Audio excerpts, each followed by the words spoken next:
That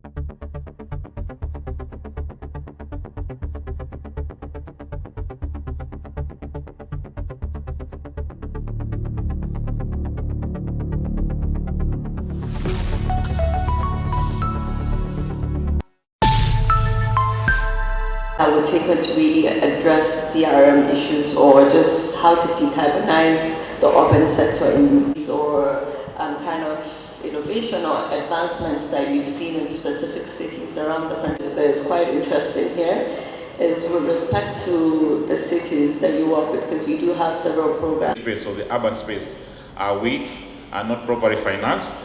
Both an honor and personal privilege to welcome you all on behalf of the DIN Summit Steering Committee to what we firmly believe is a historic convening, the Decarbonising Infrastructure in Nigeria Summit 2025. This summit didn't happen by accident. It is a product of months of intense collaboration, spirited debate, sleepless nights, and a shared commitment to shaping Nigeria's climate-resilient infrastructure. I have had the privilege of working with a formidable team, each member bringing not only expertise but an unrelenting passion for this cause. I want to begin by saluting the bold vision of His Excellency President Bola Ahmed Tinubu. Under his renewed hope agenda, infrastructure has moved from political promise to tangible results. From the ongoing Lagos-Calabar Coastal Highway to the modernization of key transport corridors, inland port revitalization, and renewed push to integrated energy access, we are witnessing a bold shift towards infrastructure that enables sustainable growth. Equally inspiring is my boss, His Excellency the Vice President of the Federal Republic of Nigeria, GCON, whose strategic guidance and strong commitment to inclusive growth and socio-economic impact serve as a foundational anchor to climate action. His Excellency's belief in subnational leadership as key to driving innovation and scaling grounded solutions are instrumental to shaping the structure and spirit of this gathering. Today's summit is not just about emissions. It is about equity. It is about economic survival. It is about building a future where infrastructure does not burden the planet, but restores hope and empowers society, especially the young, the poor, and the marginalized. To our sponsors and partners, we say thank you for leading the charge in Nigeria's green transmission. Your commitment to this engagement reaffirms what we already know, that Nigeria's green transition is inevitable, scalable, and investable. Ahead of this summit, we hosted a series of pre-summit virtual workshops that brought together more than 300 stakeholders across the energy, transport, urban development, and agricultural sectors. What emerged from these engagements was clear. Nigeria is not lacking in ideas. We are rich in innovation, from climate-smart student housing in Nasarawa to solar-powered e-mobility in Kano, to emerging circular economy hubs in the Federal Capital Territory. What we need now is the will, the capital, and the coordination to deliver at scale. Nigeria can be the lodestar for green infrastructure on the continent. We have the people, we have the plans, and with sustained commitment, we will attract the capital and deliver the projects. Once again, I welcome you all to the DIN Summit 2025. On behalf of the Steering Committee and all our partners, I wish you all fruitful deliberations and a productive outcome from today. Thank you, and God bless the Federal Republic of Nigeria.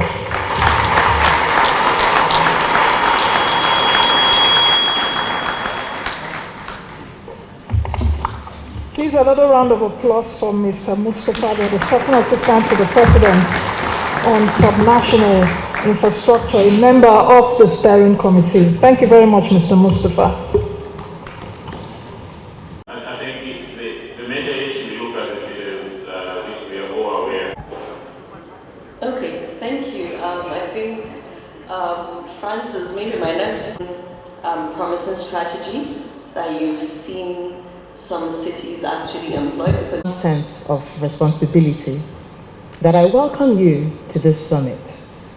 I'm grateful to all, each and every one of you who has taken time out of your busy schedule to be part of this conversation. Your presence signals a shared commitment to accelerate a climate resilient Nigeria. The fact that Nigeria, although her contribution to the global climate emissions is very minuscule, but the country is highly vulnerable to the impact of climate change just because of where we're located, Africa, the African continent, and very important because of our low adaptive capacity. This conversation cannot be overstated. Nigeria's high vulnerability is one of the primary reasons why we are having this conversation, because business as usual cannot continue. The time to adopt low carbon operations across all sectors of the economy is urgent. To move from high carbon intense economy to a low carbon intense economy, finance is pivotal. To upscale, you need a combination of public, private, philanthropy partnership. Together we go farther. The operationalization of the Climate Change Fund that has been established by Section 15 of the Climate Change Act 2021 is paramount. It's important to drive this, providing the requisite funding, where funds from the National Assembly Appropriation, private funding, philanthropy, and multilateral funds like the Global Environment Facility, Green Climate Fund, the Loss and Damage Fund can be aggregated to address Nigeria's adaptation and mitigation needs. The theme for this year's summit, Unlocking Climate Finance for Sustainable Development, cannot be timelier. It speaks to the urgency of our national challenge and global opportunity. Nigeria is the most populous country in Africa and a key economic player, ranks among the most, again, like I said, climate vulnerable. The infrastructure decisions we take today shapes our environmental security, social cohesion, and economic resilience for decades to come. It should be made clear that Nigeria's decarbonization does not mean that our shift was stifling our development aspirations. On the contrary, it represents a pathway to a more resilient, diversified, and sustainable economy. The recent global stocktake under the Paris Agreement has made it unequivocally clear that the world is off track. Climate finance again remains insufficient. Adaptation efforts are hanging and lagging behind for half measures over. For Nigeria, this calls for recalibration and recommitment. It is no longer a question of whether to act, but how fast and how well. At the heart of the recalibration, my apologies, English is not our first language, is the just transition, a principle that Nigeria is implementing in line with national priorities and realities. Transitioning to a low-carbon economy must be equitable, inclusive, and anchored in the realities of our people. This includes protecting livelihoods, creating green jobs, and ensuring that women, youth, and marginalized vulnerable communities are not left behind in this shift to sustainability. This is also in line with the renewed hope agenda of His Excellency, Mr. President, a bold national blueprint aimed at economic revitalization, social inclusion, and institutional reform. Climate action is not a parallel agenda. It is embedded within the renewed hope agenda. Decarbonized infrastructure, green innovation, and sustainable development are critical pillars of that vision and agenda. At the National Council on Climate Change Secretariat, our mandate is clear. Our vision, very, very precise. We serve as the coordinating body for Nigeria's climate action, integrating policies, aligning national efforts with international commitments, and ensuring that climate priorities are deeply embedded across the development landscape. Our role is to move Nigeria beyond rhetoric to results.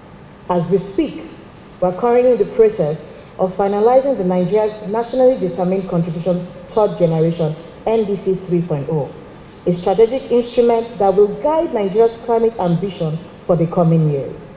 The NDC 3.0 builds on past lessons, reflects updated data, and integrates new thematic areas, including nature-based solutions, circular economy, and subnational climate action. But more importantly, it reflects the aspirations of a country determined to perform and transform. In parallel, we are advancing the carbon market activation policy and manual of procedure, a key policy mechanism to enabling Nigeria's participation in Article 6 of the Paris Agreement. I urge us to use this platform to build alignment, co-create practical solutions, and mobilize the capital and cooperation needed to deliver on Nigeria's climate vision. The expected outcome of our deliberations over the next couple of hours is not just a set of recommendations, but a clear, actionable roadmap aiming to identify concrete, bankable decarbonizing projects across the key infrastructure sectors, including energy, transport, buildings, and industry. Forge strategic partnerships between government, the private sector, philanthropy, international organizations, and financial institutions. Mobilize significant climate finance, both domestic and international, by showcasing Nigeria's investment readiness and compelling the returns on sustainable infrastructure. Develop innovative finance mechanisms tailored to our national context, including blended finance and concessional climate instruments. Enhance capacity and knowledge sharing to accelerate the deployment of low-carbon technologies and climate-resilient infrastructure solutions. We thank our partners for an unwavering commitment and support to making this summit a reality. The time to act is now. Thank you. Thank you very much. Please let's urban master plan. And what you do?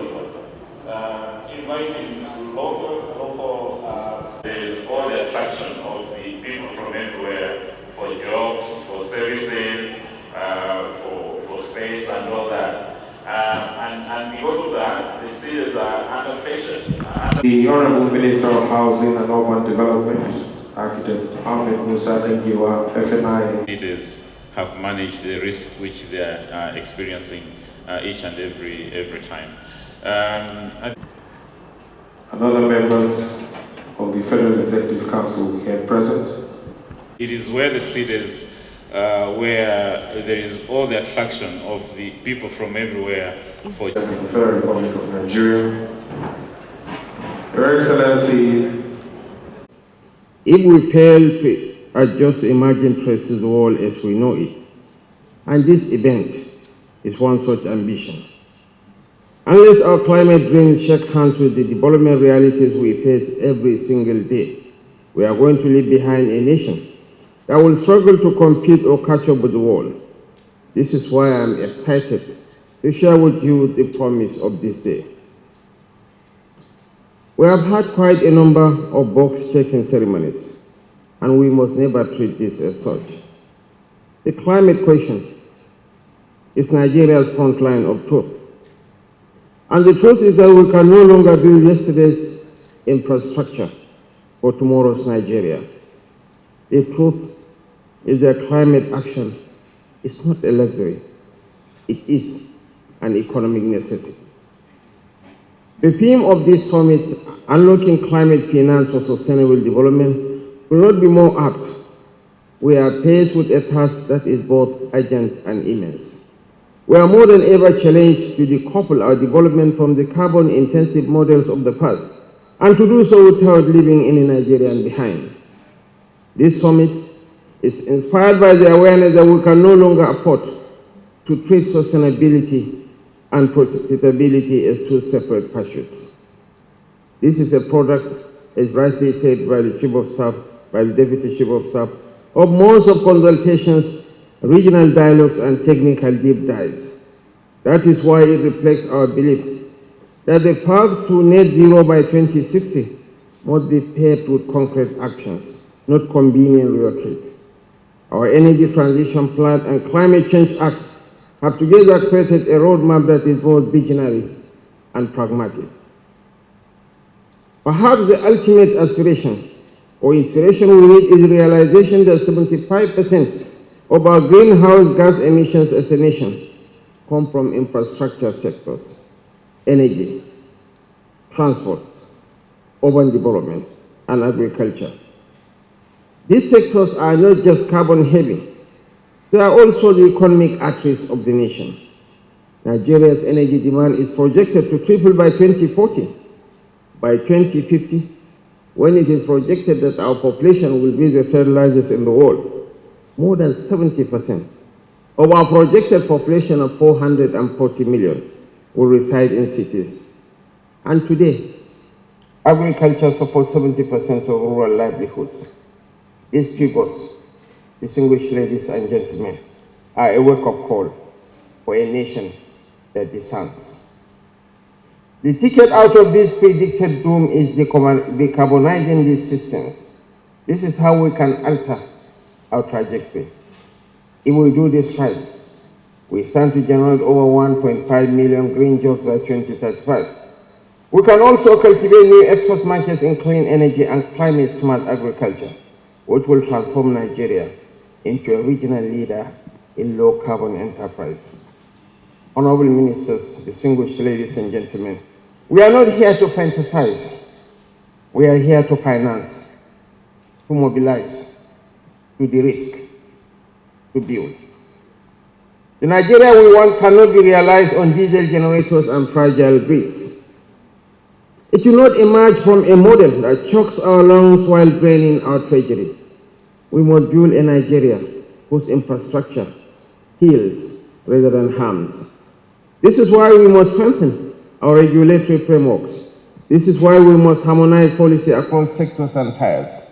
This is why we must launch tools like the Green Investment Portal to connect capital to climate-smart opportunities. This is why we must have our states, such as our representative from Kano, at the forefront of this march to the future, to show that decarbonization must not stop at Abuja's gates. It must reach every local government, every community, every home. But we know this transition must be just. It must not push the poor further into the margins. It must not become another story of exclusion. This is why inclusiveness of gender, of youth, and vulnerable communities is not an afterthought. The DG of our climate change has secondly captured the essence of this conversation. This is also an opportunity for us to unveil a compelling white paper that proves with evidence and enterprise that decarbonizing container ports is not just a sound climate policy, but a viable business. It is the future arriving at our doorstep. Onne Port, for instance, was already imagined as a template for our quest to breathe life into a robust green economy. Discussions are currently underway with private investors to commit nearly $60 million to electrify the port and transform it into Nigeria's first green port. This is a strategic leap.